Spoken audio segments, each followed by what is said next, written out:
রসূল এসেছে, হাবিব এসেছে, রসূল এসেছে, হাবিব এসেছে।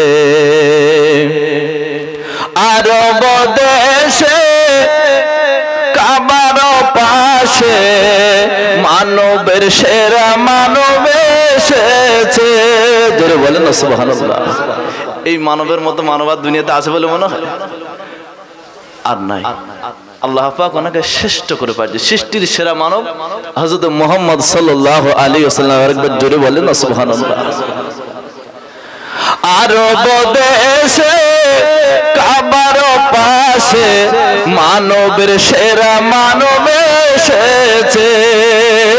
আমিনার কোলে চন্দ্র জলে ডালে ডালে পাখিরা গান শুনেছে।